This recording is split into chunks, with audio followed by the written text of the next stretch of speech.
I hate to say this, but maybe we've been a little bit too harsh with wargaming. Bonjour everyone, Pantoufleee here today for a new video in which we're going to talk a little bit about the Battle Pass. Not because there is an upcoming one, because there is literally an upcoming one every single month, but rather about the upgrades wargaming made that are definitely game-changing if we are a little bit patient. Nothing new here. Since August 2021, Wargaming introduced the possibility of getting new tanks completely for free if you manage to play every day, so basically rewarding the active player on the game if you are lucky enough for you to get an operation container in which you will get either the Revalorisé, the Chimera, the T26E3 or the AE Phase 1, knowing that every single one of those tanks is changing every single month with the new Battle Pass. And even if the odds to get those tanks are really low, it's still a free container for you to open in order to have a chance. Yes, it's only 1 out of 100, but still a chance to get a completely free premium. And Wargaming is not giving you shitty premiums, to be fair. Beside the T26E3 Eagle 7, which is kind of average, for the rest, the Chimera and the Revalorisé, both of those tanks are extremely good. Not only Wargaming is giving you a chance to get a premium, they're actually giving you a chance to get a good premium tank. But as the chances to get those tanks are really low, we're more focused on the certificate parts, because yes, in those operation containers, you also have the possibility of getting some parts for a certificate in order for you to get a premium tank completely for free, or by paying if you feel like it, but trust me, it's not worth it. And I realized after August, because I thought that this new Battle Pass thing was only a one-time thing, but I realized that Wargaming is being extremely generous toward the people that are only spending €5 to get the premium Battle Pass. Because if you take a look at me, as I did not spend any money on those crates at all, nearly. I spent maybe 12,000 gold, which is the equivalent of maybe 6 containers. But after every single container I opened was thanks to me grinding and playing the game, so completely for free. And you will realize sooner or later that yes, you get some parts for certificates. As you can see, I'm close to get my FV201 A45. Yes, I already have the tank, but it's already nice to see that I'm able to unlock it. It's the same for a Thunder or anything like that. So in the end, Wargaming is allowing you through those certificates to get the tanks you didn't have the chance to get in the past because you were not playing at all or because you didn't buy the Battle Pass. And I want to remind you that the more upcoming Battle Pass, the more tanks will be added as certificates in those. So in the end, who is winning? Not Wargaming, but the player. I should probably correct myself on one thing. Both Wargaming and the player are winning. Wargaming because by doing that, they are inciting players to spend a little bit more on the Battle Pass, because obviously if you know that you have a chance to get some free juicy premiums by buying the premium Battle Pass, you are more inclined to do so.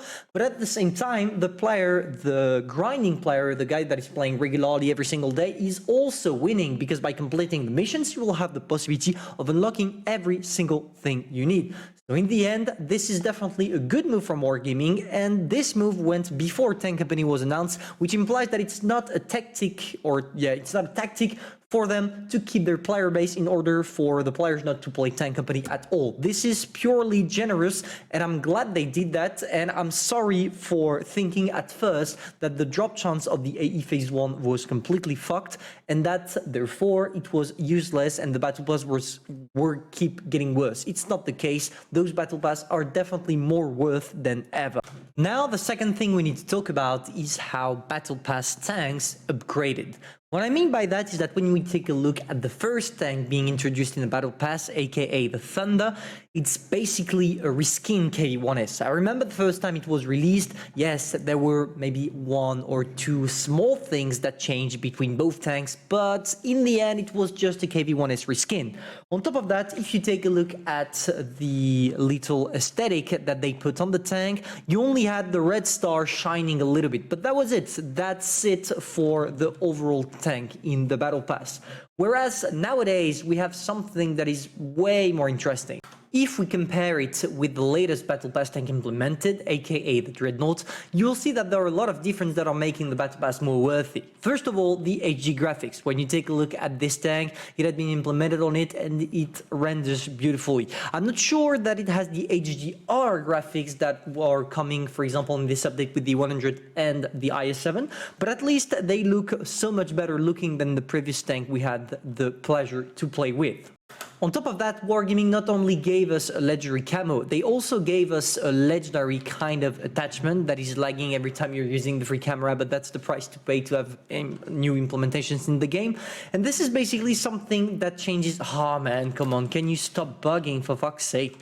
Yeah, I was saying, you see that there is this little attachment over the tank, which makes it so much more interesting to play because it really makes you in the mood for playing tanks and you really feel proud kind of playing that tank, and it's a human reaction to like playing with something that is either beautiful or at least well rendered. So not only Wargaming gave us legendary camouflage and new attachment and HD graphics, there is also something really specific, how the game's dynamics are working, and by that I mean all the little features they added on it to make it look a little bit more realistic, like there were a whole crew in it. Just take a look at that. We have those little machine guns on the sides that are working, and it makes it, I don't know, so much more interesting because it allows us to think about what's coming in the next update or maybe in the future. Maybe sometimes we'll have dynamic camos, not like only shining things like we have for the moment, but really new tanks that will feature attachments that will move, like it's the case on the Churchill gun carrier Dreadnought.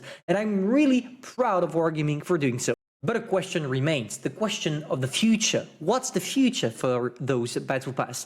Are they going to change or not? Because sooner or later, Wargaming will not be able to copy paste any more tier 6 in the game because they would be all expired. So are they going to try to make another variant of already existing tanks at tier 6? For example, we're going to get the Churchill gun carrier, the regular one, the Dreadnought, which is the armored one, and maybe the Dreadnought 2 that will have less armor and a better mobility. We don't necessarily know what it is. So now I have two expectations or two things Wargaming could go for if they wanted to. The first is obviously to maybe increase the level of battle passes, so having tier 7 tanks in the battle pass. I'm not against it, but I'm not necessarily in favor of it regarding the fact that we already have the Blitz Nation at tier 7, which is kind of cancerous in my opinion, but still that would be cool for Wargaming to do that. And why not implementing maybe at a higher price but battle passes for maybe tier 8, tier 9, tier 10, who knows? Maybe we'll see that in the future, and I think this is